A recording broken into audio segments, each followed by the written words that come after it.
I was flying to British Columbia. I had The Notebook, the classic McAdams Gosling movie. Like, I don't think I've fallen apart that much anywhere in public. Like, I was just openly weeping and just trying to keep it together. And there's like a 3-year-old right next to me, and the 3-year-old just kept trying to give me Cheerios.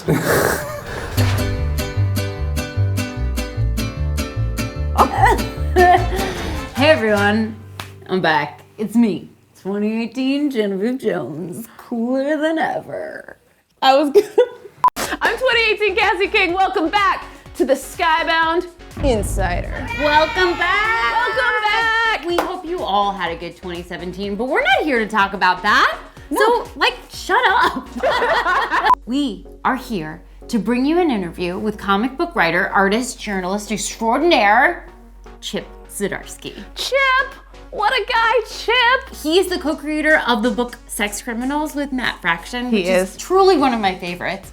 He has served as writer on Archie Comics' Jughead. All the kids love Riverdale. Come on! Marvel's Howard the Duck. Very Marvel-y. Peter Parker, the Spectacular Spider-Man, and more! Can you imagine doing all that and having more to say for yourself? Because, right. Smash that full screen button, sit back, grab a bag of crisps, and enjoy our interview with Chip. Hey, what's going on, guys? Today we're sitting down with Chip Zdarsky. There he is. Have a good look.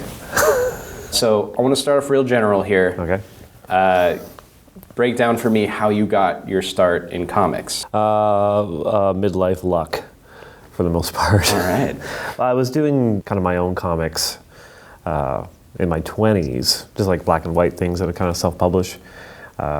But then, you hold down a job, you kind of put out one every year or two, and kind of that's about it. And I work at a newspaper in Toronto during that period. And so I would do comics for the paper as well. I kind of built that up there. And I would just do odd, funny things kind of on the side. And I know Matt Fraction, who's the writer on Sex Criminals, since about 2000, 2001, just through kind of online message boards and stuff. That's crazy. What, do you remember what message board? It was the Warren Ellis Forum. Oh, okay. And it was kind of the first place online where creators and readers kind of got together. And his time at Marvel was kind of wrapping up in a way. And I think he wanted to just do something fun and weird that was just for him. And I also felt that way working at the newspaper. And so Sex Criminals came about. He pitched it to me, and I was on board immediately, and we spent a couple of days just back and forth coming up with characters and situations and how the world works. And he pitched it to Image, and Image said yes, and then we had to figure out how to make this a comic. And we would have these kind of late night calls kind of talking about our sexual history and our feelings about sex, and because it kind of started off as basically a dick joke book. We were just oh, this is going to be some stupid romp, 40-year-old virgin was kind of the template, the idea of a sex comedy in comics. And so the intention was to make that it's a comedy book first and foremost? Yeah, a comedy book for adults. Yeah. That isn't dark or anything like that. It's just it's kind of fun. Mm-hmm. But as we started talking about it, we realized, oh, we're actually making a book more about relationships and how people relate to sex. And at that moment, I remember on one of the phone calls, Matt said, this will only last 3 issues, right? I'm oh yeah, no one's gonna buy this. It ticks no boxes. For anyone, really. I mean, at that point, you thought it wasn't going to go past the first trade. How much of the arcs and how much of the overall story did you guys come up with? Nothing past issue 3, really. Really? We actually thought we'd be canceled at 3. So, we had kind of vague ideas, and once we realized it was doing well and we could keep doing it, we figured out an endpoint pretty quickly. Yeah. Where the character should end up.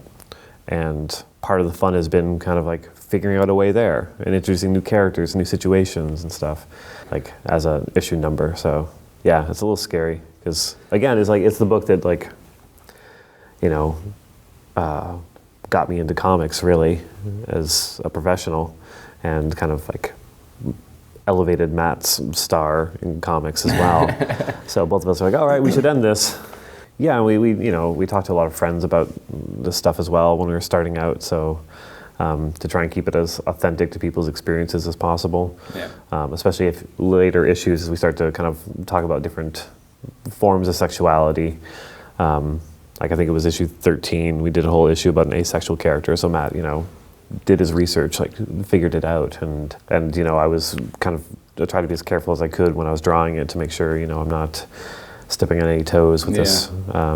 It's weird for like a dick joke book. It's now like a lot of work and research and listening to people, which is the big thing. Like especially at conventions, like the asexual issue kind of came about because we met so many asexual readers at comic shows. They'd come up and they'd be like, they'd always preface it with like, even though I'm asexual, I really appreciate sex criminals.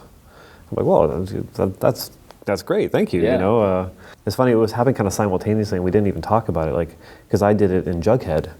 In Jughead, I made him ace, or revealed him as ace by issue 4. Meanwhile, Matt's working on the script for sex criminals issue that I didn't know was going to be an asexual character, and they're like, hey, we both were on the same wavelength here. It's weird. When did you get interested in comics? Marvel Superhero Secret Wars issue number 7. Like, it was just such a cool concept when you're like 7 or 8, like seeing all these characters together, battling it out. And years later, you find out that it was like a marketing ploy to get kids to buy action figures. Marvel supervillains and superheroes figures, each sold separately. So what about as a writer? What was your first gig as a writer? Well, I mean, I was writing for myself, but in terms of like writing for somebody else, it was Howard the Duck.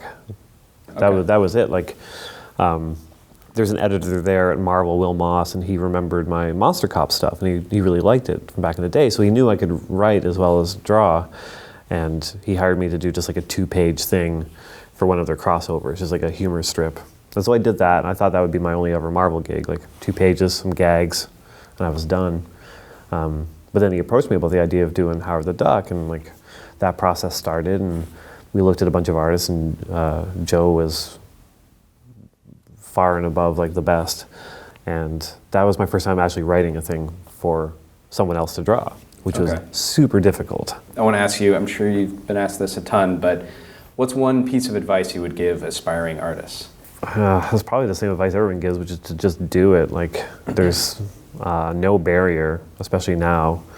I find most people, when they show me portfolios and stuff, I'm just like, well, have you drawn a comic? Like, no.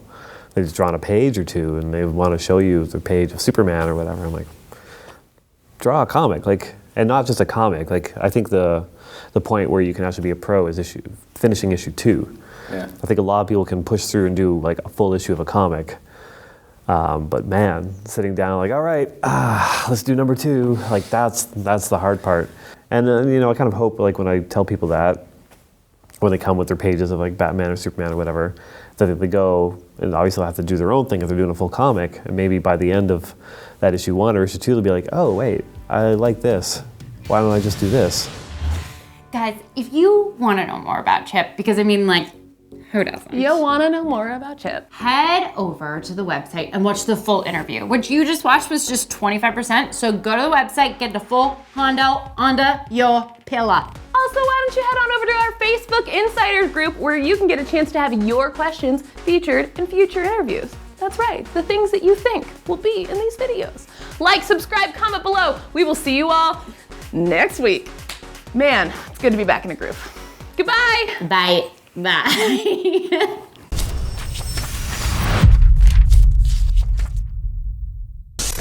That was riveting. Riveting.